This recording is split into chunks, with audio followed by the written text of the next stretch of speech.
स्वयं रूप कदा मह्यं ददाति स्वपदान्तिकं। वन्देऽहं श्रीगुरो श्रीयुतपदकमलं श्रीगुरून् वैष्णवांश्च। श्रीरूपं साग्रजातं सहगणा रघुनाथान्वितं तं सजीवं साद्वैतं सावधूतं परिजनसहितं कृष्णचैतन्यदेवं श्रीराधा कृष्णपादान् सहगणा ललिता श्रीविशाखान्वितंश्च। नमो विष्णुपादाय कृष्णप्रेष्ठाय भूतले श्रीमते भक्तिवेदान्त स्वामिनिति नामिने। नमस्ते सारस्वती देवे गौरवाणी प्रचारिणे निर्विशेष शून्यवादी पाश्चात्य देशकारिणे। श्री कृष्ण चैतन्य प्रभु नित्यानंद श्री अद्वैत गदाधर शिवासादि गौर गोविंद। हरे कृष्ण कृष्ण कृष्ण हरे हरे, हरे राम राम राम हरे हरे।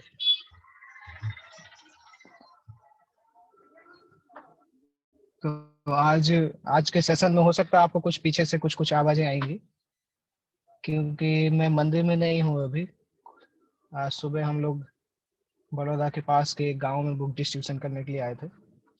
तो बुक डिस्ट्रीब्यूशन और कीर्तन चल रहा है ऑलरेडी, और मैं जो हमारा वैन है, बुक का जो वैन है, उसके अंदर क्लास दे रहा हूँ। तो आई होप सिग्नल तो क्लियर होगा, बट बैक से कुछ आवाजें आ सकती है मार्केट प्लेस होने के कारण। मुझे बताइएगा शिवम प्रभु, अगर आवाज में वो क्लियरेंस नहीं आता है तो मुझे एक बार बताइएगा, इन केस बीच में ऐसा होता है तो। ओके प्रभु जी। हालांकि सिग्नल अभी क्लियर है, बट केवल बैकग्राउंड साउंड कुछ आ सकता है, कुछ पीछे अगर गाड़ी कुछ जाएंगी मार्केट में। ओके, तो हमें चौथे अध्याय से स्टार्ट करना था। चौथा अध्याय 14वां श्लोक 4.14। 4.13 में हमने देखा था भगवान ने चातुर्वर्ण्य मया सृष्टम मतलब वर्णाश्रम के बारे में डिस्कस किया था, और इस श्लोक में 14 श्लोक और 15 श्लोक, स्पेशली 14 श्लोक बहुत फेमस है, बहुत सारे कॉन्सेप्ट्स भी क्लियर करता है भगवान की दिव्य स्थिति के बारे में। तो ये श्लोक बताता है नमाम कर्माणि लिम्पन्ति न मे कर्म फले स्पृहा इति माम यो भी जानाति कर्मभिर् न सबध्यते। नमाम कर्माणि लिम्पन्ति मीन्स कोई भी कर्म मुझे बांधते नहीं है। लिम्पन्ति, लिम्पति का मतलब होता है प्रभाव करना या चिपकना। आपने हिंदी में एक शब्द सुना होगा लिपटना। लिपटना मतलब कोई उसको जबरदस्ती चिपक जाता है, पकड़ता है पीछे से।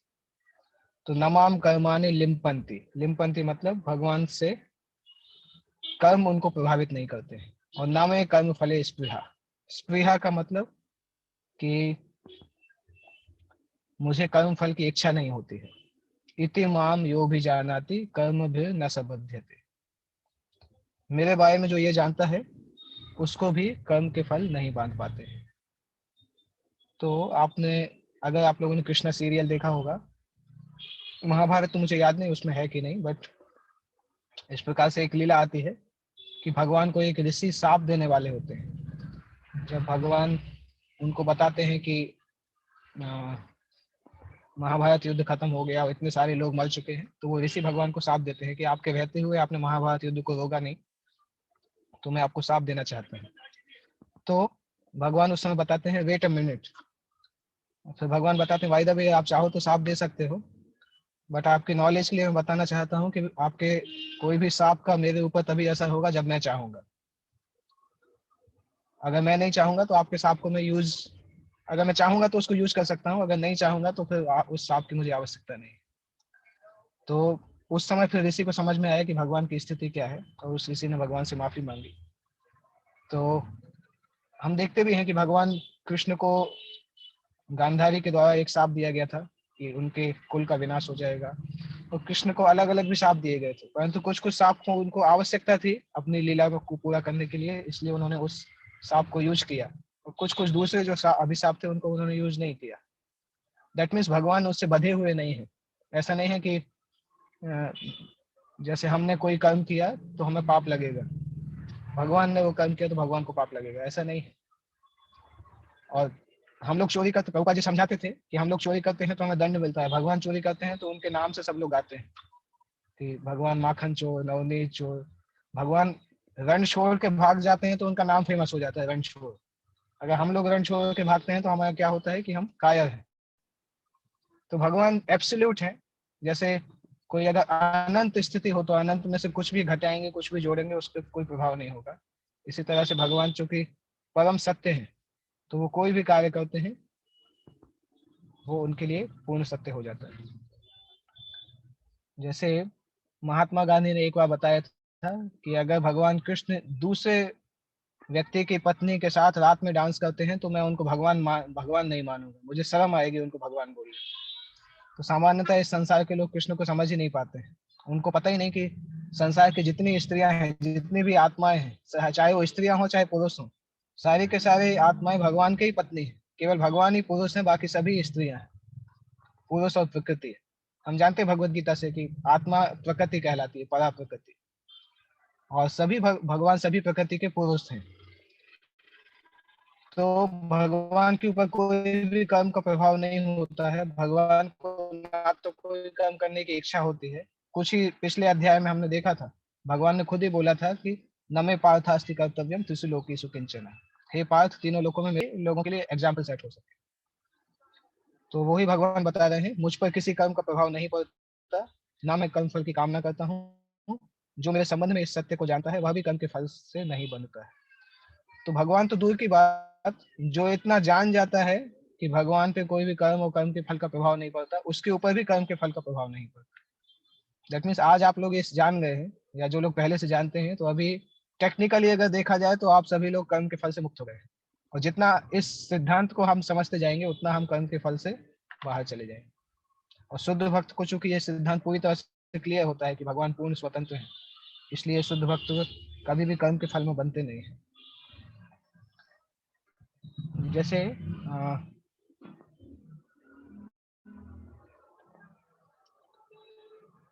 एनीवे एक ब्रजमंडल में इस प्रकार से एक लीला हुई थी जो इसको समझाती है। वो लीला हम कुछ देर बाद डिस्कस करेंगे। जिस प्रकार इस भौतिक जगत में संविधान के नियम हैं जो यह बताते हैं कि राजा ना तो दंडनीय है, ना किसी राज नियमों के अधीन है, उसी तरह भगवान इस भौतिक जगत के सृष्टा है, किंतु भौतिक जगत के कार्यों से प्रभावित नहीं होते। सृष्टि करने पर भी वो इससे पृथक रहते हैं, जबकि जीवात्माएं सकाम कर्म फलों में बंधी रहती है। प्रभुपाद जी बताते थे, आपने देखा होगा, जो ग्लोब ग्लोब को जो उठाते हैं, एटलस, ग्लोब को उठाने वाले का क्या नाम है? सुन तो आपको याद है? एक जो हम देखते हैं कि पूरे ग्लोब को एक व्यक्ति उठाए रहता है, उसका नाम क्या आता है? हरक्यूलिस। हरक्यूलिस नाम है उसका, मुझे नाम याद नहीं आ रहा। वेस्टर्न वेस्टर्न थियोलॉजी में है वो। तो वो व्यक्ति पूरी धरती को उठा के रखते हैं और उसका सिर एकदम झुका रहता है। प्रभुपाद बोलते हैं कि ये देखो, इसने धरती को उठाया, धरती के बोझ के नीचे खुद दब गया। परंतु हमारे बलराम जी इस प्रकार से नहीं है। बलराम जी सारे के सारे ब्रह्मांड को उठाए रखते हैं, उनको पता ही नहीं चलता कि उनके सिर तो कुछ है भी कि या नहीं। चैतन्य भागवत में बताते हैं कि बलराम जी पूरे के पूरे सारे ब्रह्मांडों को, केवल एक ब्रह्मांड को नहीं, जितने भी भौतिक संसार में यूनिवर्स हैं, ब्रह्मांड है, उन सबको वो उठाते हैं और सारे के सारे ब्रह्मांड उनको एक सरसों के बीज के जैसे पता चलते हैं। उनको अनुभव नहीं होता कि उनके सिर पे कुछ रखा हुआ है। तो जब भगवान ने गोवर्धन पर्वत उठाया था तो बहुत लोग भगवान को ग्लोरीफाई कर रहे थे, परंतु बलराम ने बोला कि एक्चुअली गोवर्धन पर्वत उठाने में क्या बात है, भगवान के लिए कौन सी बड़ी बात है। तो ये तो पूरी धरती को उठाते हैं, तब भी इनके ऊपर कोई बोझ नहीं आता है। तो इसी तरह से कृष्ण लीला में भी हम देखते हैं कि एक बलराम का जिस दिन जन्मदिन था, उसी दिन अघासुर को मारा गया था। बलराम को यशोदा माँ ने बाहर नहीं जाने दिया था, उनका जन्मदिन था, तो उनके जन्मदिन का उत्सव की तैयारियां चल रही थी। तो उस दिन बलराम भगवान कृष्ण के साथ नहीं गए थे, और उसी दिन फिर अघासुर को मारा था भगवान ने, और ब्रह्म विमोहन लीला हुआ था, ब्रह्मा जी मोहित हुए थे। और फिर ब्रह्मा जी को मोहित करते हुए भगवान 1 साल तक सभी गोप कुमारों के रूप में थे। तो इस लीला का बलराम को भी पता नहीं था कि भगवान, बलराम सोच रहे थे कि ये सारे गोप कुमार, सारी गाय जो है, ये सब अपने अपने रूप में है, परंतु वास्तविकता में कृष्ण सभी के रूप में थे। कृष्ण ही सभी गोप थे, कृष्ण सभी बछड़े थे, कृष्ण सभी गाय थे। और 1 साल बाद एक ऐसी घटना होती है जिससे बलराम को डाउट होता है। क्या होता है कि गोवर्धन के ऊपर गाय रहती हैं और गोवर्धन के नीचे बछड़े बछड़े लेके ये लोग जाते रहते हैं। अभी वो गाय जो गोवर्धन के ऊपर है वो अलग गाय है और ये बछड़े अलग हैं। तब भी वो गाय बछड़े को देख के इतनी ज्यादा भाव आवेश में आ जाती हैं कि गोवर्धन से दौड़ते दौड़ते नीचे आती हैं और बछड़े उनका दूध पीने लगते हैं। तो उन गायों को पता नहीं चलता है, एक्चुअली ये बछड़े जो थे ये इतने छोटे नहीं थे कि गाय का दूध पिए, वो बड़े हो चुके थे, परंतु तब भी चूंकि सबके सब बछड़े कृष्ण का रूप थे, इसलिए गाय उनको देख के एकदम मोहित हो गई। और जब बलराम ने इस प्रकार से देखा कि ये सारी की सारी गाय इस तरह से दौड़ रही है, ऐसा कभी हुआ नहीं, तब फिर बलराम ने कृष्ण से पूछा कि इसमें कुछ ना कुछ तो राज है। आपने अपनी कुछ योग माया ऐसी बनाई है जो मैं समझ नहीं पाया पिछले 1 साल से। तब कृष्ण ने बताया कि एक्चुअली वास्तविक ओरिजिनल जो बछड़े और गाय और गोप हैं, उनको तो ब्रह्मा जी ने चुरा के अपने पास रखा है। ये सब जो आप देख रहे हैं ये तो मेरा रूप है। तब बलराम को पता चला। तो कृष्ण की लीलाएं इस प्रकार से होती हैं, उनके कर्म इस प्रकार से होते हैं कि बलराम भी कई बार उसको नहीं समझ पाते। बलराम को भी कई बार अचरज में हो जाते हैं, अनंत शेष भी अचरज में हो जाते हैं, भगवान नारायण भी अचरज में हो जाते हैं। जैसे भगवान नारायण जब कृष्ण का रूप देखते हैं तो बोलते हैं कि ये कौन इतना सुंदर बालक है, मैं इसको तुरंत गले लगाना चाहता हूँ। इसी तरह से जब भगवान को कालिया नाग ने पकड़ा था तो भगवान इतनी अच्छी एक्टिंग कर रहे थे, कालिया ने उनको पकड़ लिया और पूरी तरह से अपने चंगुल में, फन में और उसके शरीर में लपेट लिया। और भगवान इस प्रकार से एक्टिंग कर रहे थे जैसे भी बेहोश होने वाले हैं, किसी भी समय उनके प्राण निकल सकते हैं। और जबरदस्ती इस प्रकार से एक्टिंग कर रहे थे जिससे कि ब्रजवासी लोग भगवान को देख के और ज्यादा वो उनकी उनके जो इमोशंस हैं भगवान के लिए और ज्यादा डेवलप। और बलराम जी उसको सहन नहीं कर पा रहे थे, क्योंकि बलराम जी इस तरफ खड़े थे, उनको पता था ये सब ड्रामा चल रहा है। बलराम जी वो सोच रहे थे कि ये छोटा मोटा सांप तो कृष्ण का क्या बिगाड़ेगा, अनंत शेष के ऊपर बैठने वाले ये छोटे सांप से क्या फाइट करेंगे, ये तो इनका जोकिंग जैसा है।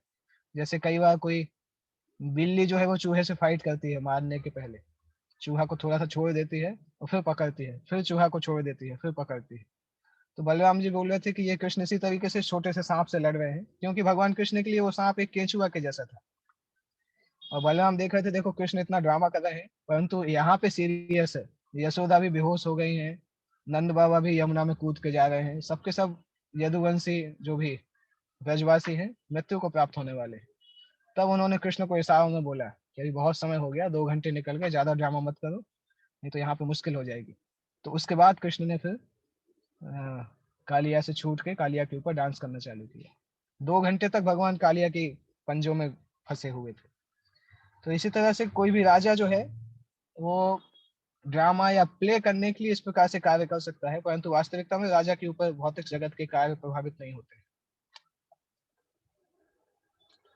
जबकि जीवात्माएं जो है वो संसार के कर्मों से बंधी रहती हैं, क्योंकि उनमें प्रभुत्व दिखाने की शक्ति होती है, प्रभुत्व दिखाने की प्रवृत्ति होती है, हमारे अंदर इच्छा होती है। समहाउ सभी के अंदर ये यूनिक, सभी को लगता है कि उनके अंदर ये यूनिक इच्छा है, परंतु हर जीव के अंदर इच्छा होती है वस्तुओं को भोग करने की और वस्तुओं के मालिक बनने की। भोक्ता और इंजॉयर एंड प्रोप्राइटर और कंट्रोलर, ये 3 इच्छाएं सभी के अंदर होती है। हम भक्ति में आते हैं तब भी वो इच्छाएं थोड़ी आध्यात्मिक हो जाती हैं, परंतु अगर कोई अटैच होना चाहे तो वो उनसे भी अटैच हो जाता है। भक्ति में आने के बाद भी हमें लगता है कि देखो अभी मैं तो इस बेस में रह रहा हूँ, तो मैं बेस का इंचार्ज बन गया। कोई बोलता है बेस का क्लीनलीनेस मैनेजर बन गया मैं।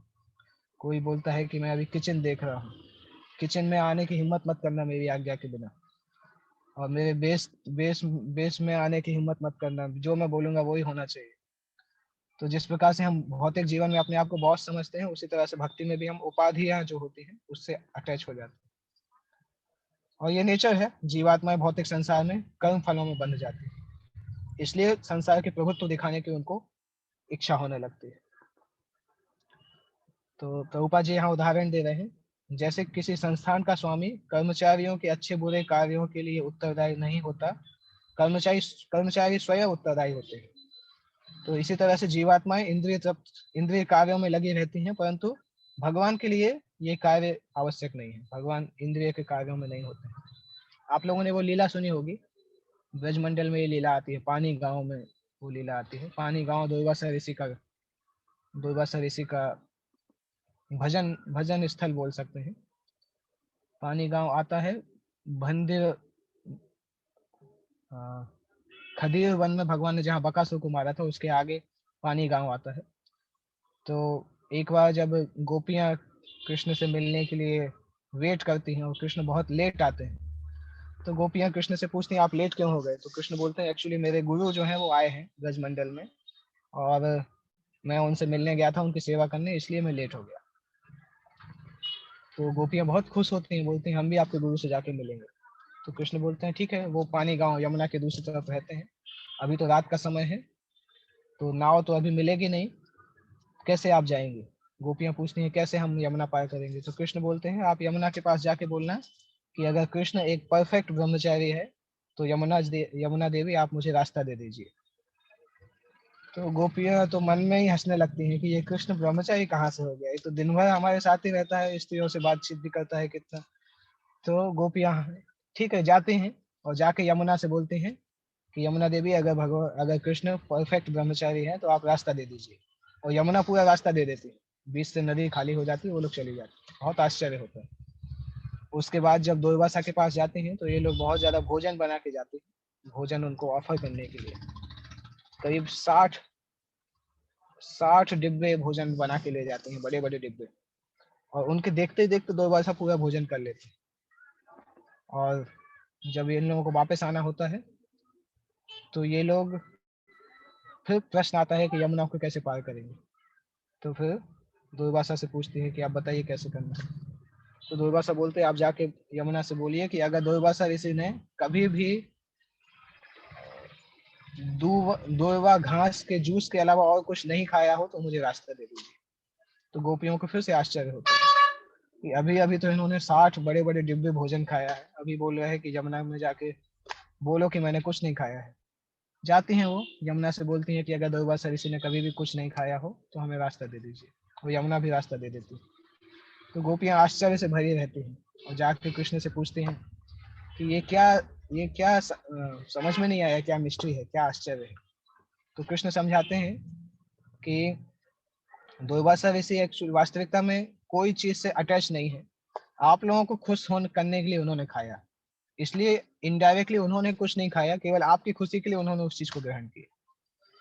इसी तरह से चूंकि मैं भौतिक संसार के गुणों से ऊपर हूँ, तो मैंने अपनी काम भावना के कारण मैं आपसे बात नहीं करता हूँ, आप लोगों को खुश प्रदान करने के लिए, आपकी इच्छा को पूरा करने के लिए मैं आप लोगों से बातचीत करता हूँ। तो इस प्रकार से भगवान कृष्ण ने क्लैरिफाई किया कि कृष्ण जो है वो बद्ध जीव के समान नहीं है। बद्ध जीव काम भावना के द्वारा ये कार्य करते हैं, जबकि कृष्ण के अंदर काम भावना नहीं पाई जाती, भौतिक इंद्रिय सुख या स्वर्ग सुख कुछ भी नहीं पाया जाता है। भगवान आप्त काम है, स्वयं में पूर्ण है, इसलिए भौतिक संसार की कोई भी सुख का उनको कोई आकर्षण नहीं है। इवन स्वर्ग के सुख का भी उनको कोई आकर्षण नहीं है। स्वर्ग के देवी देवता भी उनके नौकर के समान है। वेदांत सूत्र में बताया गया है वैषम्य वैषम्य नैर्घृण्य न सापेक्षत्वात्। भगवान किसी भी जीव के प्रति पक्षपात नहीं करते। जीवात्मा अपने कर्मों के लिए स्वयं उत्तरदायी है। भगवान उसे प्रकृति अर्थात बहिरंगा शक्ति के माध्यम से केवल सुविधा प्रदान करने वाले हैं। और जो व्यक्ति भगवान के इस दिव्य स्वभाव से परिचित होता है वह कृष्ण भावनामृत में अनुभवी कहलाता है। उस व्यक्ति पर कृष्ण के नियम लागू नहीं होते। दैट मीन्स भगवान पे तो कर्म के नियम लागू नहीं होते हैं, साथ साथ भगवान के शुद्ध भक्त के ऊपर भी कर्म के नियम लागू नहीं होते। जो भगवान के बारे में सत्य को जान जाते हैं उनके ऊपर भी कर्म के नियम लागू नहीं होते। अगले श्लोक में बताया जा रहा है कि जो इसको जानते हैं उनके साथ क्या होता है। एवं ज्ञात्वा कृतं कर्म पूर्वैरपि मुमुक्षुभिः कुरु कर्मैव तस्मात् त्वं पूर्वैः पूर्वतरं कृतम्। एवं ज्ञात्वा कृतम कर्म, इस तरह से जान के जो लोग कार्य करते हैं। ज्ञात्वा मतलब त्वा प्रत्यय होता है, त्वा का मतलब जानने के बाद। इस प्रकार से जानकर पूर्वे अपि मुमुक्षु भी, ऐसे मुमुक्षु जो मुक्ति की आकांक्षा करते हैं, पहले पहले ऐसे लोग जो हो चुके हैं जिन्होंने इस ज्ञान को जानकर, किस ज्ञान को जानकर, जो हमने अभी डिस्कस किया है कि भगवान पे कर्म का प्रभाव नहीं होता है, इस ज्ञान को जानकर जो कर्म करते हैं, कुरु कर्मैव तस्मात् त्वं पूर्वैः पूर्वतरं कृतम्। पहले के लोगों ने भी इस प्रकार से मेरी इस ज्ञान को जान के कर्म किया, इसलिए तुम्हें भी उनके पद चिन्हों का अनुसरण करते हुए कर्म करना चाहिए। प्राचीन काल में समस्त मुक्तात्माओं ने मेरी दिव्य प्रकृति को जान करके ही कर्म किया। अतः तुम्हें चाहिए कि उनके पद चिन्हों का अनुसरण करते हुए अपने कर्तव्य का पालन करो। इसके तात्पर्य में श्रील प्रभुपाद बताते हैं, दो प्रकार के मनुष्य पाए जाते हैं। कुछ मनुष्य होते हैं जो कि दूषित विचार के हैं, भौतिक दृष्टि से स्वतंत्र हैं। दूसरे मनुष्य होते हैं जो कि कृष्ण की चेतना में नियुक्त होते हैं। तो जिन लोगों के मन में दूषित विचार भरे हुए हैं, उनके दूषित विचार को शुद्धि करने के लिए क्रमिक शुद्धिकरण होता है। श्रीमद् भागवत में आता है पहले स्कंद में 7वें अध्याय में 8वें श्लोक में कि सामान्यतः तो पशु जीवन लोग जीते हैं। नीति शास्त्रों में एक जगह पे आते हैं, ये शाम न विद्या न तपो न दानम ज्ञानम न शीलम न गुणो न धर्म ते मृत्यु लोके भुवि भागभूता मनुष्य रूपेण मृगाश्चर। इसमें आता है ये शाम न विद्या न तपो न दानम, ऐसे व्यक्ति जिनके पास आध्यात्मिक विद्या नहीं है, न तपो न तो तपस्या करते हैं, न दानम न दूसरों को दान देते हैं, ज्ञानम न शीलम न गुणो न धर्म, जिनके अंदर ज्ञान आत्मा और शरीर का ज्ञान नहीं है, शीलम मतलब अच्छा विनम्र व्यवहार नहीं है, न गुणों अच्छे गुण नहीं है, न धर्म आध्यात्मिक ज्ञान नहीं है, ते मृत्यु लोके भूवि भार भूता, वो लोग इस मृत्यु लोक में, इस धरती में एक भार के समान है, बर्डन के समान है। मनुष्य रूपेण मृगाश्चरन्ति, मनुष्य के रूप में वो मृगा मतलब पशु तुल्य है। तो ज्यादातर संसार में लोग जिनके मन दूषित हैं, वो पशु के समान रहते हैं, और उन पशुवत लोगों के लिए भी भक्ति के अनुष्ठानों को पालन करते करते धीरे धीरे कृष्ण भक्ति को स्वीकार करने का मौका दिया जाता है। जैसे जो व्यक्ति पशु तुल्य है, सबसे पहले वो कर्म कांड करना सीखता है, वेदों के द्वारा वेदों की अथॉरिटी को मान के देवताओं की पूजा करता है। कर्म कांड करते करते कर्म योग करना सीखता है कि उसको अपने कर्म के फलों को भगवान को दे देना चाहिए। और कर्म योग के बाद व्यक्ति फिर ज्ञान योग में आता है, जब वो शास्त्रों का अध्ययन करके संसार के अस्तित्व को जानना चाहता है और संसार के अस्तित्व को जानने का प्रयास करता है। और जब व्यक्ति ज्ञान योग में और आगे जाता है, तो ज्ञान योग के बाद फिर वो ध्यान योग में आता है। ध्यान योग का मतलब होता है अष्टांग योग की पद्धति, और ध्यान योग के आठ स्तर होते हैं। उसमें से अंतिम स्तर होता है समाधि, जब वो भगवान के दर्शन करता है हृदय में, और उस समय अगर वो भगवान को समर्पित हो जाता है, तब उसकी भक्ति योग प्रारंभ होता है, जो कि श्रीमद् भगवद गीता में 18वें अध्याय में 54वें श्लोक में बताया है। ब्रह्मभूत प्रसन्नात्मा न सोचति न कांक्षति। तो व्यक्ति जब ब्रह्म की स्थिति में पहुंचता है अष्टांग योग की अंतिम अवस्था में, तब वो कृष्ण भक्ति के अनुकूल होता है। और सामान्यतः जो मूर्ख लोग होते हैं, जो नए नए होते हैं, उनको कृष्ण भक्ति का ज्ञान नहीं होता है, तब भी वो कर्म करना छोड़ते हैं। परंतु प्रभुपाद बताते थे कि कर्म करना कोई छोड़ ही नहीं सकता है, एक सेकंड के लिए भी ऐसा नहीं है कि हम कर्म किए बिना रह सके। 3रे अध्याय में आता है 5वें श्लोक में शायद कि नहीं कश्चित क्षणमपि, एक क्षण के लिए भी हम बिना कर्म किए नहीं रह सकते हैं। इसलिए भगवान यहाँ पे अर्जुन को बता रहे हैं कि अर्जुन, अभी आप इस तरह से नहीं है कि आप कर्म को छोड़ सकते हैं। कर्म को छोड़ना आपके बस में नहीं है। अगर आप कर्म को छोड़ेंगे तो आप आर्टिफिशियल कार्य करेंगे, और कुछ समय बाद आप फिर से इसी कर्म में प्रवृत्त हो जाएंगे। फॉर एग्जाम्पल, अर्जुन बहुत देर से बोल रहे थे कि मैं ब्राह्मण बन जाऊंगा, जंगल में चला जाऊंगा, तपस्या करूंगा। भगवान बताते नहीं, आप उसके लायक नहीं। आप अगर जंगल में जाके तपस्या करोगे, भिक्षा मांगने जाओगे, और किसी ने अगर भिक्षा देने से मना कर दिया, तो उसी समय गुस्सा आ जाएगी, तलवार निकाल लो। तो आपका चूंकि जो स्वभाव है वो क्षत्रिय स्वभाव है, और ब्राह्मणों का स्वभाव अलग होता है। ब्राह्मण जो है उनके अंदर सहनशीलता और विनम्रता, ये सब चीजें पाई जाती है। क्षत्रिय के अंदर वो स्वभाव नहीं होता है। इसलिए भगवान ने बोला कि आप, मैं जो बोल रहा हूँ उसके आधार पे कर्म करो, अपने मन से कर्म मत करो। और पूरी भगवत गीता भगवान ने इसीलिए बोला। और हर कॉन्सेप्ट के पीछे भगवान बताते हैं कि किस प्रकार से अर्जुन का युद्ध करना ही सबसे अच्छा है। अगर युद्ध नहीं करेगा तो अर्जुन का आध्यात्मिक पतन हो जाएगा। कृष्ण भावनामृत के कार्यों से विमुख होकर एकांत में बैठकर कृष्ण भावनामृत का प्रदर्शन करना भगवान कृष्ण के लिए कार्य में लगे लगे रहने की अपेक्षा कम महत्वपूर्ण है।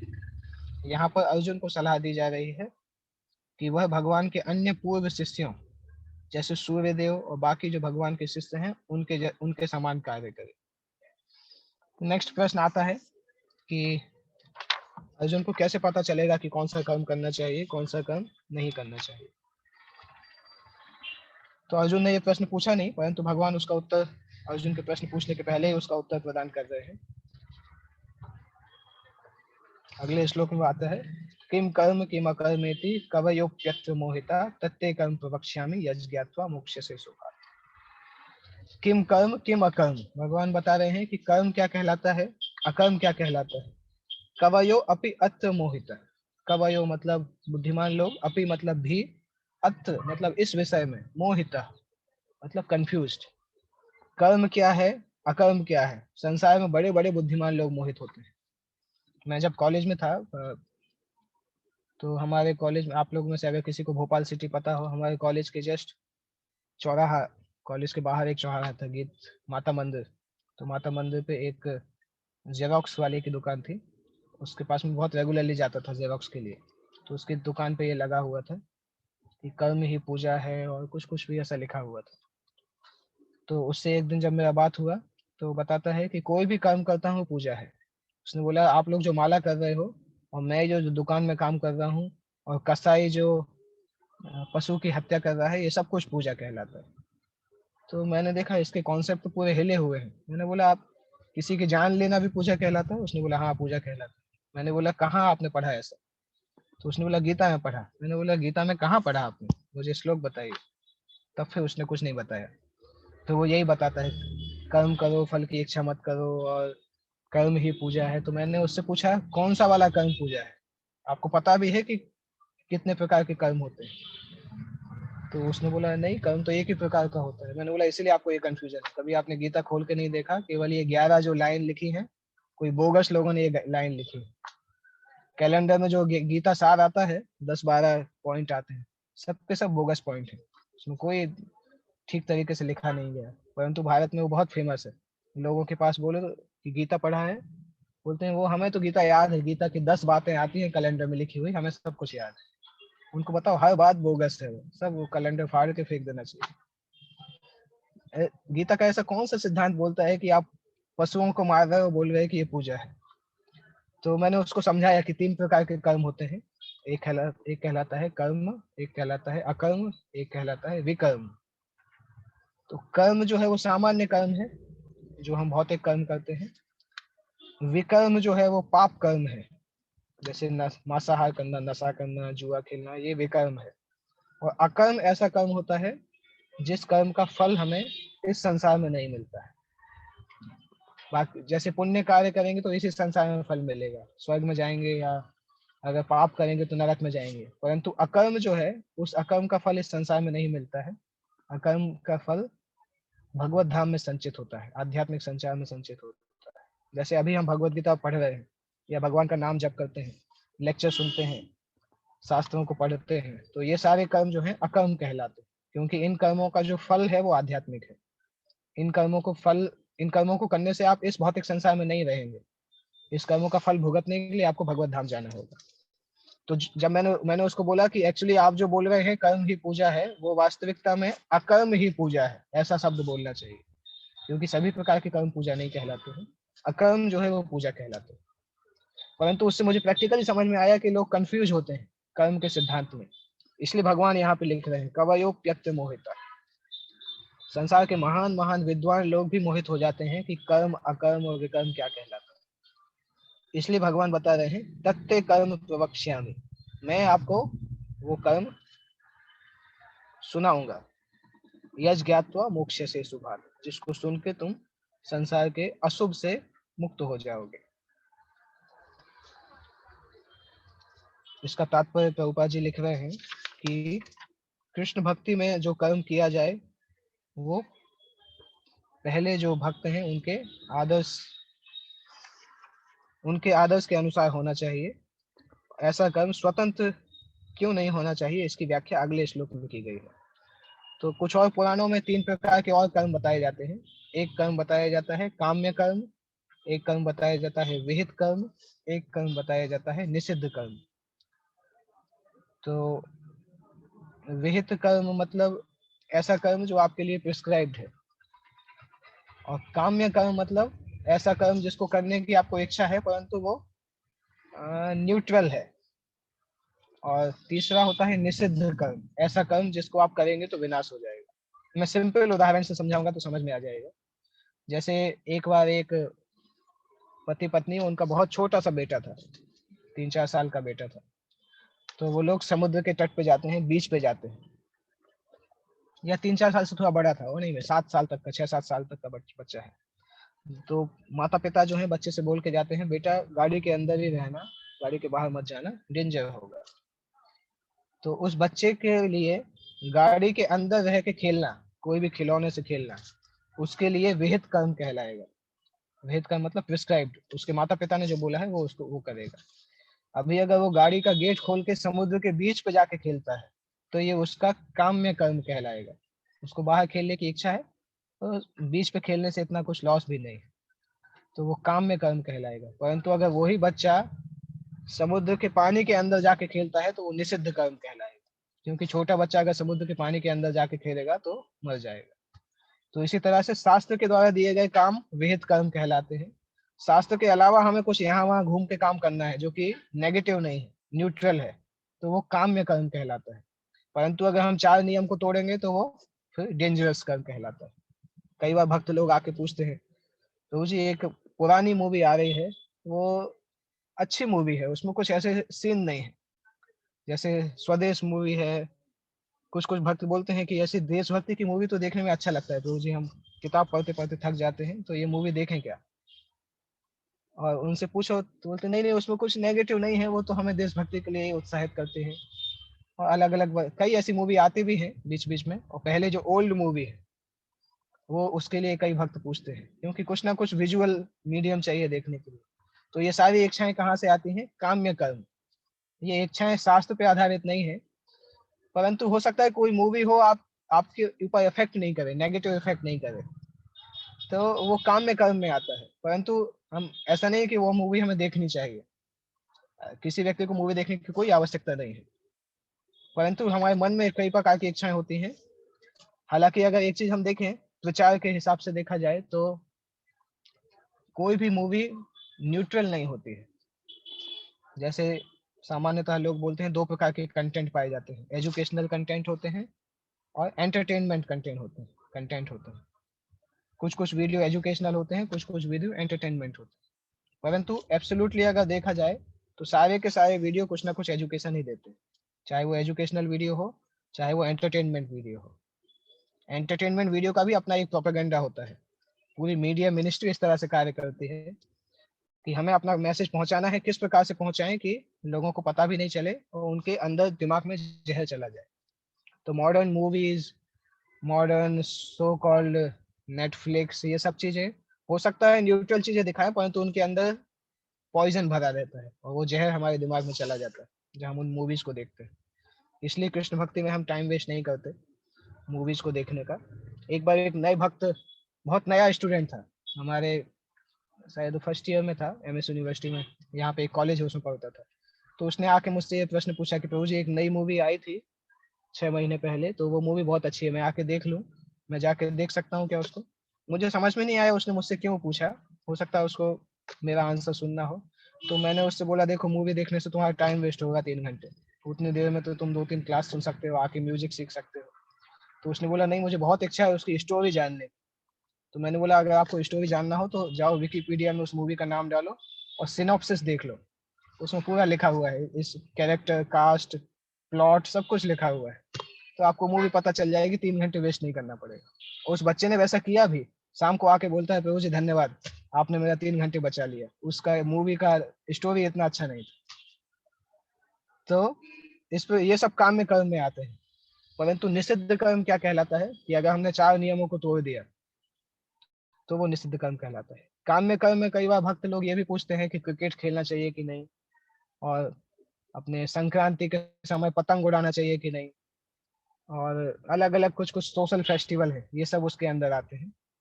तो जैसे कोई अगर क्रिकेट खेलता है तो ऐसा नहीं कि उसने 4 नियम तोड़ दिए, परंतु उसने टाइम वेस्ट किया और उसके सटल वाइब्रेशन जो है वो भौतिक संसार की तरफ चलेगा। जबकि आध्यात्मिक जीवन में हम क्या सिखाते हैं, हमारा जीवन पूरी तरह से कृष्ण के लिए होना चाहिए, कृष्ण की सेवा में होनी चाहिए, कृष्ण की खुशी में होना चाहिए। अभी किसी को कोई ऐसा नहीं बोल सकता कि मैंने कृष्ण क्रिकेट को खेल के कृष्ण को खुश कर दिया है, क्योंकि कोई कनेक्शन ही नहीं है। या कोई बोले कि मैंने पतंग उड़ाया तो कृष्ण खुश हो गए, कोई कनेक्शन नहीं है, वो केवल हमारे मन में भोग की इच्छा है, इसलिए हम नाम लगाते हैं। तो इसलिए हमें ध्यान रखना चाहिए कि किस प्रकार से हमारे कर्म कृष्ण की संतुष्टि के लिए हों। जैसे भक्त लोग पूछते हैं कि प्रभु जी बिस्किट खाते हैं, तो बिस्किट भगवान को भोग लगा सकते हैं। उसके उसका सबसे सिंपल क्वेश्चन है कि बिस्किट भगवान के भक्त ने तो बनाया नहीं है, बाहर के लोगों ने बनाया है, तो भोग लगाने की क्या जरूरत है। आजकल बहुत फैशन जैसा हो गया कि बाहर से कुछ भी लाओ भगवान को खिला दो।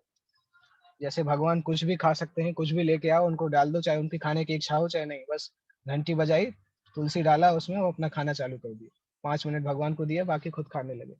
बट ये भक्ति का हिस्सा नहीं है। आइडियल हिस्सा है कि भक्त उसको बनाए, उसके बाद भक्त उसको भोग लगाए, उसके बाद हम स्वीकार करें। ऐसा नहीं कि बाजार की कोई भी चीज हम लेके आए, बस उसमें देख लिया कि इसमें प्याज लहसुन नहीं है तो भगवान को भोग लगा दें। भगवान उसको क्यों स्वीकार करेंगे? जब भक्त ने नहीं बनाया है तो भगवान उसको क्यों स्वीकार करेंगे? केवल हमें खाने की इच्छा है, इसलिए हम भगवान को माध्यम बनाते हैं कि भगवान को दिए बिना कुछ खा नहीं सकते, इसलिए भगवान को दे देंगे तो काम बन जाएगा। परंतु अल्टीमेटली हमारी खाने की इच्छा है।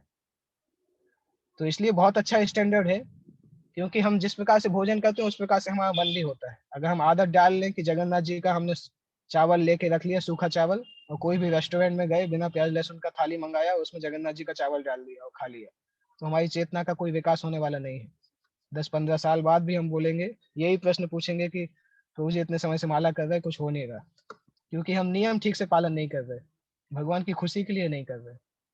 जगन्नाथ जी का जो चावल है वो इसलिए नहीं कि आप बाहर के रेस्टोरेंट में जाके उसको भोजन करें उसको डाल के, वो इसलिए है कि इमरजेंसी में अगर आपको कुछ भी नहीं मिल पा रहा है, कभी कभी ऐसा होता है कि कुछ भी अवेलेबल नहीं है, तब उस समय यूज किया जाता है, वो रेगुलर यूज के लिए नहीं है। तो भक्ति के सिद्धांतों को अच्छे से पालन करना बहुत जरूरी है, और हर सिद्धांत को हम जितना अच्छे से पालन करेंगे, हम देखेंगे कि उतना अच्छे से विकास होता है। अटेंटिव तरीके से भक्ति के सिद्धांतों को पालन करने की जरूरत है।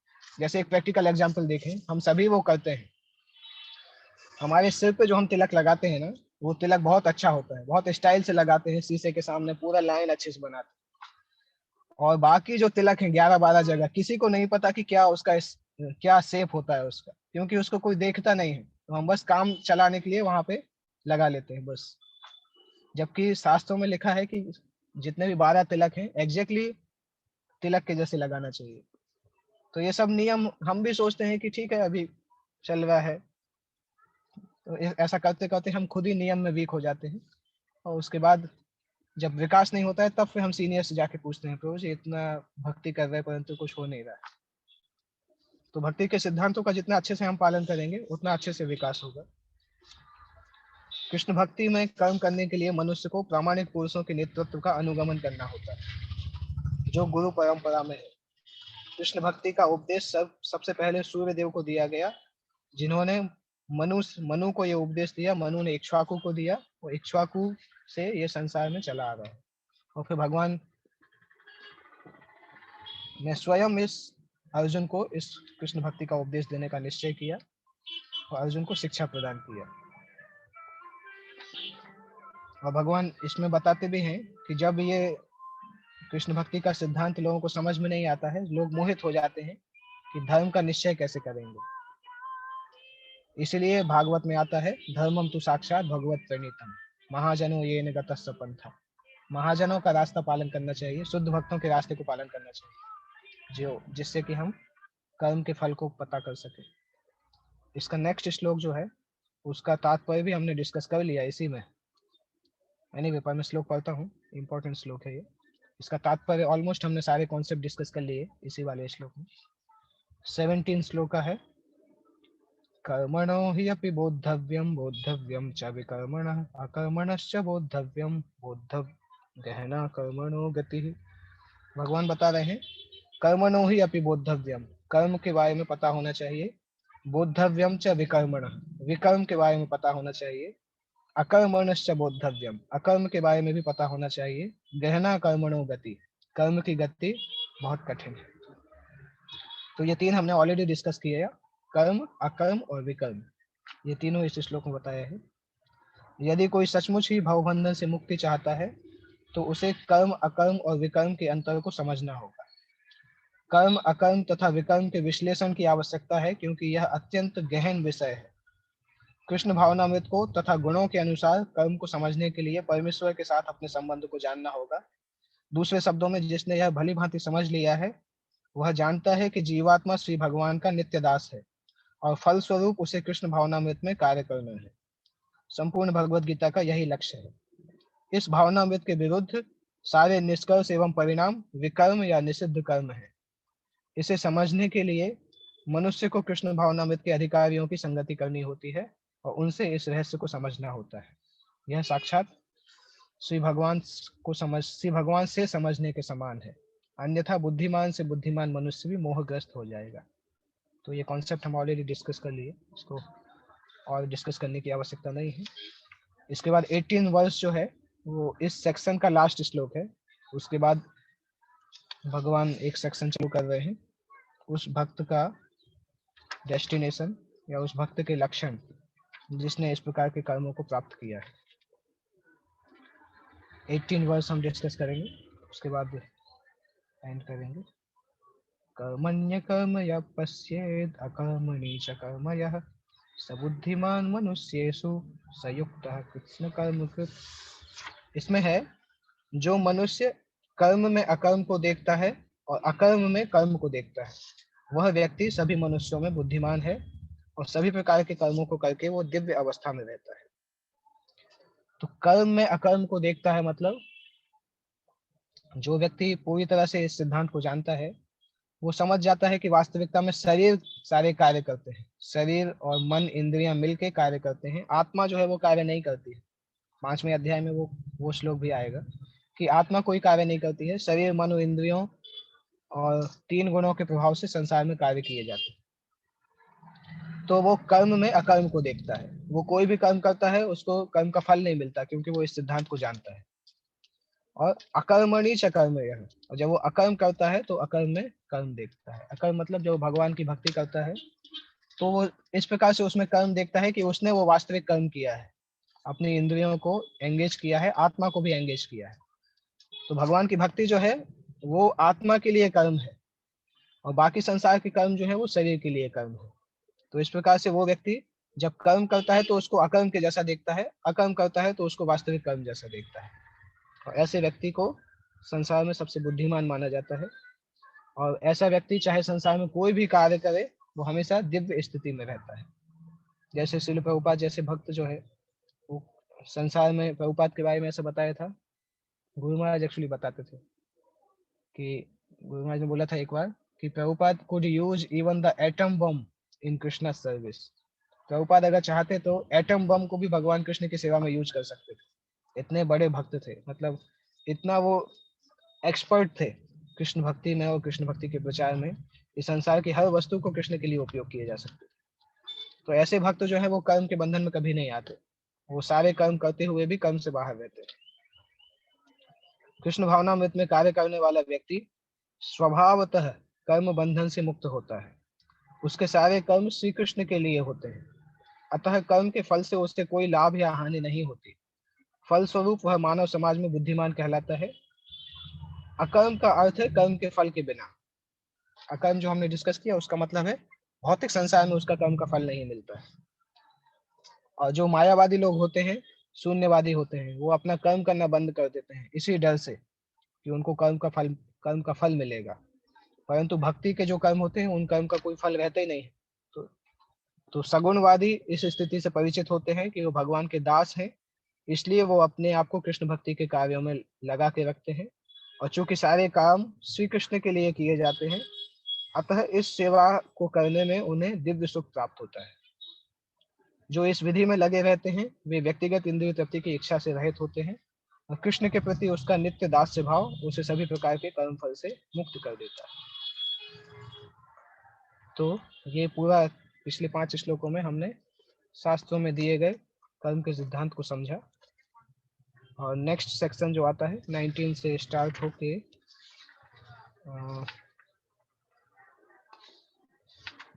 ऑलमोस्ट 27-28 श्लोक तक, मेजर 25 श्लोक तक ऐसे व्यक्ति का लक्षण और डेस्टिनेशन बताया गया है जिसने इस प्रकार से दिव्य ज्ञान को प्राप्त किया है, कर्म के नियम को जानता है। उसके बाद ये अध्याय समाप्ति की तरफ जाता है, लास्ट सेक्शन की तरफ। किसी को कोई प्रश्न पूछना है तो पूछ सकते हैं।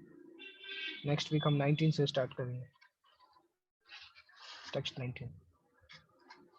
अनम्यूट करके प्रश्न पूछ सकते हैं या हाथ उठा के पूछ सकते हैं। हरे कृष्ण प्रभु। हरे कृष्ण प्रभु दंडवत प्रणाम प्रभु। पर हमारा एक क्वेश्चन है कर्म को लेकर कि हाँ प्रभु, ऐसे है कि जैसे ये 3rd चैप्टर का जो स्टार्टिंग में अर्जुन क्वेश्चन पूछते हैं कि जो 2nd चैप्टर में वो कंफ्यूज हो जाते हैं इंटेलिजेंस में और कर्मयोग में, तो क्या हम ये इंटरप्रेट या ये समझ सकते हैं कि मतलब भगवान उनको अपने जो क्या बोलते हैं उनका जो गुण कर्म से जो वो क्षत्रिय हैं, मतलब सबको इसमें एंगेज कर्म में एंगेज होने के लिए बोलते हैं, but at the same time उस फोर्स को डेडिकेट करने के लिए, और जहाँ तक कि जो लोग ये जो उन लोगों के लिए जो लोग मटेरियल मोड में हैं और जो ट्रांसेंडेंटल है वो कुछ भी तरीके से भगवान की हर कैपेसिटी में कर सकते हैं, क्या हम ऐसा समझ सकते हैं क्या? हाँ, सेम इसी तरह से है। जब तक हम दिव्य स्थिति में नहीं है तब तक हमारी जो क्रियाएं हैं, जो हमारा साइकोफिजिकल नेचर है, उसके आधार पे हम कर्म करके उस कर्म को भगवान को ऑफर कर सकते हैं। और जब हम उसको करते करते शुद्ध होते हैं, उसके बाद फिर हम दिव्य अवस्था में कोई भी कर्म कर सकते हैं, क्योंकि नेचुरली हम भगवान को ऑफर करना सीख जाते हैं। ओके, तो तो उसी के संबंध में एक छोटा सा और है कि आपने जो अलग अलग स्टेजेस बताए थे कि कर्म योग, ज्ञान योग, लेकिन इस सब में तो जैसे 2nd चैप्टर में भी आप देखो प्रभुपाद जो पहले पार्ट में तो शरीर और आत्मा और उसके संबंध के बारे में, लेकिन दूसरे में भी कृष्ण कॉन्शियसनेस वर्क में, 3rd में भी, 4th में भी, तो उसमें थोड़ा मतलब ये वो होता है, मतलब कंफ्यूजन होता है कि एक तरफ जो हम स्टेजेस डिफाइन कर रहे हैं, एक तरफ में से आप देखेंगे कि प्रभु जी सब में like there is no difference between working in intelligence and working in Krishna consciousness karma yoga में, तो उसमें थोड़ा कंफ्यूज होता है समझ में। एक्चुअली हमने जो डिस्कस किया वो उसको योग की सीढ़ी बोला जाता है, योगा लैडर के जैसा जानते हैं। और योगा लैडर 2 प्रकार की है मेनली। एक तो जो भक्ति की योगा लैडर है, उस भक्ति की योगा लैडर को हम बोलते हैं एक्सप्रेस योगा लैडर, मतलब लिफ्ट के जैसा बोल सकते हैं। और दूसरी नॉर्मल योगा लैडर होती है जिससे सामान्यतः अध्यात्मवादी जाते हैं। तो जो सामान्य लोग जाते हैं वो सबसे पहले कर्म योग से स्टार्ट करते हैं, अपने कर्मों को भगवान को समर्पित करना चालू करते हैं। और साथ साथ जब वो शास्त्रों का अध्ययन करते हैं तो धीरे धीरे इस अवस्था में आते हैं कि ये संसार भोग के लिए नहीं है, संसार से मुक्त होना चाहिए। तो उस अवस्था में वो फिर ज्ञान योगी कहलाते हैं, ज्ञान को प्राप्त करते हैं। अभी तक वो भक्ति योग को प्राप्त नहीं किए हैं क्योंकि ये जनरल कंसिडरेशन है। और ज्ञान योग के बाद जब वो ज्ञान में आगे जाते हैं तब उनको अष्टांग योग का पता चलता है कि समाधि में भगवान को देखना चाहिए। और समाधि के 8 स्टेज पार करके जब वो लास्ट में समाधि में पहुंचते हैं तो भगवान विष्णु के दर्शन करते हैं हृदय में। और नेचुरली जब भगवान विष्णु के जब दर्शन करते हैं तो सामान्यतः लोग भगवान को समर्पण कर देते हैं, और ये समर्पण जो है ये भक्ति की शुरुआत है। तो ये सरेंडर करना जो है ये यहाँ से डिवोशन चालू होता है। तो वो एक सामान्य योगा लैडर है। परंतु भक्ति में अगर हम देखें कृष्ण भक्ति के लिए, तो कोई भक्त सीधे भगवान के भक्तों के संपर्क में आता है, भगवान के भक्तों के संपर्क में आके वो साधना भक्ति चालू करता है, साधना भक्ति के से प्योरीफाई होके भाव भक्ति और प्रेम भक्ति प्राप्त करता है। तो ये हमारे लिए योगा लैडर है, एक्सप्रेस योगा लैडर बोलते हैं उसको। और जो दूसरी वाली है उसको एक्सटेंडेड योगा लैडर बोलते हैं, उससे बहुत समय लगता है, परंतु भक्ति योग में डायरेक्ट आने से प्रोसेस बहुत आसान हो जाती है। तो सामान्य लोग भी अगर उनको शुद्ध भक्ति की कृपा मिल जाए तो वो एक्सप्रेस योगा लैडर को प्राप्त कर सकते हैं। जैसे हम सभी लोगों के लिए भी, हम सभी लोगों को अध्यात्म के बारे में पता नहीं था, परंतु प्रभुपाद की शिक्षाओं ने आके हमें अध्यात्म के बारे में बताया और भक्ति योग की सबसे ऊंची पद्धति के बारे में बताया। मैं बस पहुंच रहा हूँ आप लोगों के पास। तो प्रभु जी वो स्टेजेस लेकिन दोनों में रहता है ना प्रभु, लेकिन उसमें भगवान का ज्ञान नहीं रहता पहले वाले में, क्योंकि वो शायद इम्पर्सनल, तो धीरे धीरे, लेकिन स्टेजेस वही रहते हैं प्रभु। नहीं, स्टेजेस उसमें रहते हैं, परंतु इसमें स्टेजेस पर साधना भक्ति, भाव भक्ति, प्रेम भक्ति आ जाता है। प्रभु इसमें फिर कर्मयोग क्योंकि होते हैं क्या प्रभु? जो हम भक्ति जो प्रभुपाद जी के जो उसमें आए हम लोग, हमको तो सामान्यतः पता है प्रभुपाद शुरू जी ने से। कर्मयोग की हाँ जो प्रभु। सामान्यतः प्रभुपाद जी ने जो कर्मयोग की डेफिनेशन लिखी है वो भक्ति योग के जैसे ही लिखी है, क्योंकि जब हम कर्मयोग को भगवान को ऑफर कर देते हैं तो वो कर्मयोग भक्ति योग में बदल जाता है। सामान्य लोग जो कर्मयोग को भगवान को ऑफर नहीं करते, उनको पता नहीं रहता है भगवान के बारे में, इसलिए वो संसार में कुछ कार्य करते हैं, ब्रह्म में लगाते हैं। नहीं तो हम लोग जो करते हैं तो वो कर्मयोग भक्ति जैसा ही होता है। इसलिए आप देखेंगे प्रभुपाद जी कर्मयोग को ट्रांसलेट करते हैं योग एक्शन, ट्रांसेंडेंटल एक्शन, इस तरह से कुछ लिखते हैं, एक्शन दैट प्यूरिफाइज अस। तो वो सामान्यतः भक्ति योग ही है, कर्मयोग नहीं। अरे अभी बैठना तो बैठना, क्योंकि बहुत आगे तक हो चुका है। चलो बेटी अब थे कि चलिए शांति। हाँ यस प्रभु, हाँ और प्रभु। कोई क्वेश्चन है? नहीं प्रभु, ये हो गया यही। ओके, नेक्स्ट क्वेश्चन हरे कृष्ण। हेमा माता जी। हरे कृष्ण प्रभु, दंडवत प्रणाम। यस प्रभु क्वेश्चन कर्म से था। प्रभु जी जैसे हाँ। कि ब्राह्मण होते हैं तो उनका कर्म होता है वेद पढ़ना और भगवान को जानना और दूसरों को बताना। ऐसे क्षत्रिय का कर्म अपना होता है, शूद्र का होता है। प्रभु जी जैसे कसाई होते हैं तो वो अपना, इनका दूसरा टाइप का कर्म होता है, और ये जैसे वैश्य वृत्ति होती तो इनको, ये इनका कर्म अपने हिसाब से करती तो इनको पाप लगता होगा क्या? हाँ पाप लगता है, कसाई को पाप लगेगा, क्योंकि अगर वो किसी की जान लेगा तो पाप लगेगा। वो कर्म उसको नहीं करना चाहिए, परंतु उसने अपनी इच्छा से कर्म कर रहा है। जैसे आप देखें वाल्मीकि के केस में, वाल्मीकि के केस में उन्होंने बताया था, नारद मुनि ने बोला था कि वाल्मीकि आप जो पाप कर रहे हो उस पाप का फल आपको मिलेगा। तो उन्होंने कौन सा कर्म चूज किया है, उस कर्म का फल उनको मिलेगा। प्रोस्टिट्यूट को भी वो फल मिलेगा, क्योंकि वो 4 नियमों का पालन नहीं करते।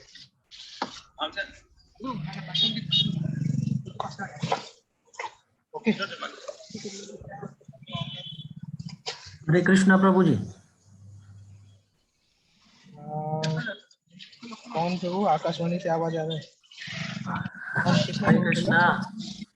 हरे हाँ, कृष्णा। वरुण प्रभु है क्या? यस। हाँ प्रभु जी, अब आपका बहुत बहुत धन्यवाद। सुनाई दे रहा है? हाँ सुनाई दे रहा है। हाँ, आपका बहुत बहुत धन्यवाद। आपने बहुत सुंदर तरीके से अध्याय 4 को प्रस्तुत किया, ये पहले तो आपको अभिवादन है। प्रश्न के लिए मैं बात करूं प्रभु जी, तो चौथे अध्याय का जो अभी आपने 17वां जो श्लोक समझाया कि कर्मणो अपि बोद्धव्यम, इसमें कर्म, अकर्म और विकर्म जो 3 बताए, उसमें से वस्तुतः मुझे एक बात की जानकारी चाहिए। जो ये विकर्म है उसको प्रभुपाद जी ने निषिद्ध कर्म क्यों बोला गया है? क्योंकि जहां जहां पे हम देखते हैं भगवत गीता के श्लोक में वी का जहां उपसर्ग लगता है वहां उसको विशिष्टता बोलते हैं, मतलब उसको विशेष तरीके से आदर के साथ उसको शुरुआत करते हैं। जैसे एक श्लोक मेरे दिमाग में आ रहा है कि योग युक्तो विशुद्धात्मा विजितात्मा जितेंद्रिय, ऐसा अध्याय 5 में है शायद। तो ये में है योग युक्तो विशुद्धात्मा विजितात्मा जितेंद्रिय, तो सर्वभूतात्मा भूतात्मा कुर्वन् अपि न लिप्यते। हाँ यस, तो ये जो उसमें बताया गया कि वी का उपसर्ग लगा हुआ है ना उसमें, तो ये वी होता है जब, तो क्या है कि विशिष्यते मीन्स के वो इम्पोर्टेंट है। तो यहाँ पे प्रभुपाद जी ने विशुद्ध मतलब निषिद्ध कर्म क्यों बोला गया है विकर्म को? एक्चुअली वी उपसर्ग के दोनों मतलब होते हैं, विशिष्ट भी होता है, विरुद्ध भी होता है। हाँ, तो यहाँ पे जो विहित जो विकर्म है उसका मतलब विरुद्ध कर्म, मतलब निषिद्ध कर्म के जैसा लिया है। तो डिपेंड करता है संस्कृत ग्रामर में उस शब्द को किस तरह से यूज किया है। वी उपसर्ग के दोनों मतलब होते हैं, विशिष्ट भी होता है और विरुद्ध भी होता है, दोनों मीनिंग होते हैं। अच्छा, तो प्रभु जी कर्म में अकर्म देखे और अकर्म कर्म देखे, मतलब कि जो भी कर्म कर रहे हैं उसकी फल की इच्छा से रहित उसको करें, तो उसको हम कर्म बोलते हैं। और अकर्म में कर्म देखे, उसका मतलब प्रभु क्या होता है? अकर्म में कर्म मतलब जो आप भक्ति के कर्म कर रहे हैं वो वास्तविकता में आत्मा के लिए कर्म है, क्योंकि संसार के कार्यों में तो आत्मा का कोई कर्म नहीं होता है, वो तो भौतिक शरीर कार्य करता है। भक्ति के कार्यों में आत्मा का वास्तविक कर्म होता है, तो उस तरह से अकर्म में कर्म को देखना है। ओके, मतलब कर्म करते हुए हम किसी से मतलब कि जुड़ा हुआ ना समझे और उसको ही हम कर्म का प्रस्तुत भक्ति के रूप में। हाँ, सिंपल शब्दों में अगर आप भक्ति करेंगे तो इसका जो गोल है वो पूरा हो जाएगा। भक्ति के क्रियाकलाप करेंगे तो ऑटोमेटिकली हम अकर्म करेंगे, वो अकर्म जो होगा वो आत्मा का वास्तविक कर्म कहलाएगा। ओके ओके ठीक है, ओके, धन्यवाद प्रभु। और कोई प्रश्न था? सुभद्रा जी। हरे कृष्ण प्रभु।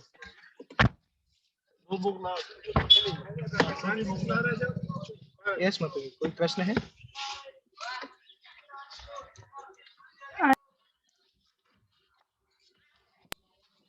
हरे कृष्णा। हरे कृष्णा। हाँ sorry, thank you so much प्रभु जी, आपकी क्लास बहुत ही अच्छी थी। पर जैसे मुझे एक क्वेश्चन आया था, आप बीच में जैसे बता रहे थे कि हमको टाइम वेस्ट नहीं करना चाहिए हमारा ज्यादा। जैसे कोई मूवी है उसमें 3 आवर्स साथ में चले जाते हैं, तो अगर करना है तो हम ज्यादा से ज्यादा ये कर सकते हैं उसकी स्टोरी पढ़ ले, और उतना टाइम यूटिलाइज कर सकते हैं कृष्णा के लिए। तो प्रभु जी जैसे लास्ट टाइम मैं एक बार एक ट्रिप में गई थी बॉम्बे में, वाडा में, इको विलेज में, तो वहाँ पे मैं कुछ यूथ से मिली थी। तो जब उन लोगों से मैं मिली थी, वो लोग इतना ज्यादा नेगेटिविटी लेके भरे हुए थे इस्कॉन के बारे में। भले ही वो आए थे ट्रिप में, बट दे वर कि अरे तुम इस्कॉन वाले ये भी नहीं कर सकते, तुम इस्कॉन वाले वो भी नहीं कर सकते, तुम गाने भी नहीं सुन सकते, तो हम क्यों आए इस्कॉन में। तो आई सेड कि नहीं ऐसा कुछ नहीं है कि सुन नहीं सकते, बट ज्यादा टाइम वेस्ट नहीं करते। तो समाउ वो बात उनको बहुत अच्छी लगी, और फिर ऐसे करके उनको मैंने प्रीच किया। तो अभी 2 साल हो गए इस ट्रिप को, बट अभी तक वो लोग मेरे कांटेक्ट में, और बहुत अच्छे से वो लोग इस्कॉन से ज्वाइन हो चुके हैं। तो क्या ये सही है ये बोले कि नहीं, मीन्स देखना बुरी बात नहीं है? क्योंकि मैंने बहुत बार देखा है कि यूथ जो होते हैं स्पेशली, अगर उनको बोलो कि नहीं आप ये नहीं कर सकते, तो वो फिर आते ही नहीं है।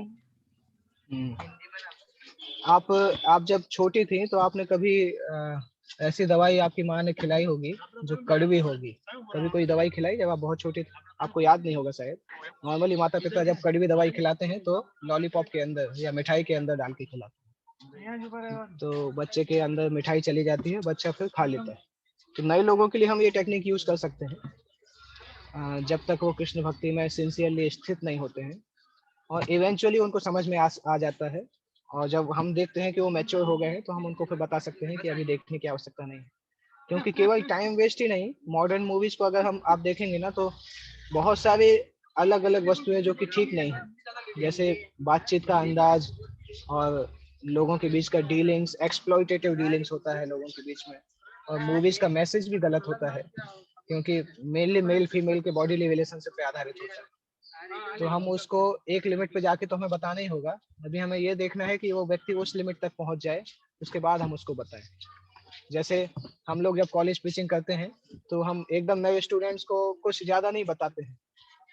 जब वो पहली बार कैंप में आता है, कोई बच्चा पूछता है कि हमारी गर्लफ्रेंड हो सकती है क्या, ये सब चीज, तो उसको बोलते हैं अभी आप माला करते हो। और जब वो कुछ 2-4 महीने बाद फिर से कैंप में आता है तो अभी पूरा क्लास करते हैं कि कैसे मेल फीमेल का रिलेशनशिप जो है वो एक्सप्लॉइटेशन पे आधारित नहीं है, और ब्रह्मचारी आश्रम, गृहस्थ आश्रम, किस प्रकार से आश्रम। तो तब तक वो बच्चा अपने आप सिंसियर हो जाता है समझने के लिए, इतना मैच्योर हो जाता है। तो नए बच्चों को तो नए बच्चों को हम भक्ति में लाने के लिए बता सकते हैं, और इवेंचुअली उसको हम कीर्तन दे सकते हैं, हमारे जो यूट्यूब के वीडियोज हैं वो दे सकते हैं। और उसको समझ के जब वो मैच्योर होगा, वो खुद भगवान का नाम करना चालू करेगा, तो एक लिमिट तो उसको बताना हो। हम इस तरह से नहीं कर सकते कि पूरी लाइफ लॉन्ग हम उसको बताएं कि नहीं नहीं आप मूवी देखते रहिए, तो उसका पर्पस पूरा नहीं होगा, क्योंकि वो भक्ति में एडवांस नहीं कर सकते। वो उसी तरीके से है कि एक मटके में ऊपर से पानी भरना और नीचे से छेद करके रखना, तो पानी नीचे चला जाएगा। तो अल्टीमेटली किसी समय तो उसको बंद करना होगा, और वो समय हमें डिसाइड करना होगा। जब वो इतना मैच्योर हो जाए तब हम उसको बता सकें। और हमें भी अगर अपने जीवन में हम आगे बढ़ना चाहते हैं तो हमें उसको पूरी तरह से क्लोज करना होगा, क्योंकि टाइम वेस्ट तो सेकेंडरी चीज है, परंतु उससे जो वाइब्रेशन मन के अंदर जाते हैं, इनप्योर वाइब्रेशन, वो बहुत ज्यादा परेशान करते हैं। तो विकिपीडिया मैंने जो बताया वो एक्चुअली लाइसेंस नहीं है, वो तो केवल एक नया बच्चा था, इसलिए मैंने उसको एटलीस्ट वो नहीं देखे, इसलिए मैंने बोला। बाकी भक्तों को तो आवश्यकता नहीं है उस चीज के लिए, उतना समय में हम बहुत सारे काम कर सकते हैं। ओके, सोमदेव प्रभु ने भी हाथ उठाया था। सोमदेव प्रभु कोई क्वेश्चन था आपको? हरे कृष्ण प्रभु, यस यस प्रभु, हरे कृष्ण, दंडवत प्रभु। प्रभु जैसे आपने बताया था कि जैसे व्यक्ति कर्म कांड से लेवल पे फिर ज्ञान योग पे पहुंचता है, फिर ध्यान योग, फिर भक्ति स्टार्ट करता है। तो एक व्यक्ति ज्ञान योग के बाद भक्ति शुरू कर रहा है और एक डायरेक्ट भक्ति कर रहा है, तो दोनों में मतलब क्या डिफरेंस रहेगा? ऐसा सच कोई डिफरेंस नहीं रहेगा। भक्ति की क्रिया इस पर डिपेंड नहीं करती है कि पहले व्यक्ति कहाँ से आया है। वो अगर सिंसियर भक्ति करेगा तो और तेजी से एडवांस कर सकता है किसी भी जगह पे। तो ऐसे इन जनरल डिफरेंस नहीं बोला जा सकता है। वो इंडिविजुअल व्यक्ति कितना सिंसियर है उस पर डिपेंड करेगा। अगर वो भक्ति शुरुआत से सीरियसली करता है तो वो बहुत एडवांस कर सकता है। ठीक है। और प्रभु दूसरा प्रश्न था कि अगर जैसे हम भक्ति कर रहे हैं तो भक्ति कभी कभी हमारी भौतिक इच्छा हो सकती है, भौतिक इच्छा के लिए करते हैं, तो वो किस में, वो क्या वो विकर्म में आएगा? अगर भक्ति हम भौतिक इच्छा के लिए करते हैं तो विकर्म में नहीं आएगा। वो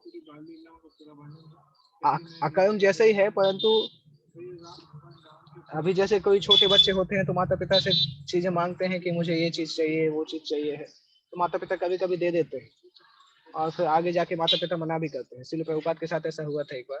प्रभुपाद ने 1966 में जब गए थे तो उन्होंने गुलाब जामुन इस्कॉन बुलेट बोला जाता था, तो उसको गेट के बाहर टांग देते थे। गेट के अंदर मतलब हॉल में एग्जिट गेट जो होता था वहां पे टांग देते थे। और जो भी हिप्पी लोग आते थे, प्रभुपाद ने बोला था जिसको जितना खाना है खाओ। तो जो आके वापस जाना चाहते थे उनको गुलाब जामुन याद आता था कि अरे यहाँ से जाएंगे तो गुलाब जामुन खाने नहीं मिलेगा। तो वो गेट तक जाते थे और गेट से गुलाब जामुन खा के वापस आ जाते थे, 4-5 गुलाब जामुन खा के। और ऐसा खाते खाते वो लोग फिर माला किए, फिर सिंसियर बने, फिर इस्कॉन में अभी तक है, 40-50 साल निकल गए। तो नए लोगों के लिए तो कुछ इस प्रकार से हो सकता है, परंतु हमें समझना होगा कि वो भले ही वो विकर्म नहीं है परंतु भक्ति के लिए भी उतना अच्छा नहीं है।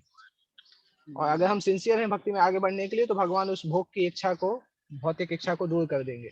जैसे जब ध्रुव जो थे वो भगवान के पास गए तो उनको अपने परदादा से भी ज्यादा बड़ा राज्य चाहिए था, परंतु भगवान ने उनके ऊपर इस प्रकार से कृपा की कि उनको भक्ति प्रदान कर दी। उसके बाद वो भूल गए कि उनको ये सब चाहिए था। तो अगर कोई व्यक्ति सिंसियर है तो भगवान देखेंगे, अगर उसकी इच्छा उसको इतना ज्यादा नुकसान नहीं करने वाली है उसके आध्यात्मिक जीवन को, तो भगवान पूरा भी कर सकते हैं। और अगर भगवान देखेंगे कि उसको नुकसान कर सकती है ये इच्छा, तो फिर भगवान उसको पूरा नहीं करेंगे और भगवान उस इच्छा को शुद्ध कर देंगे। Okay, yes, thank you. ठीक है, ओके, तो इसको स्टॉप करते हैं। श्रीमद् भगवद गीता यथारूप की जय। जगत गुरु श्रील प्रभुपाद की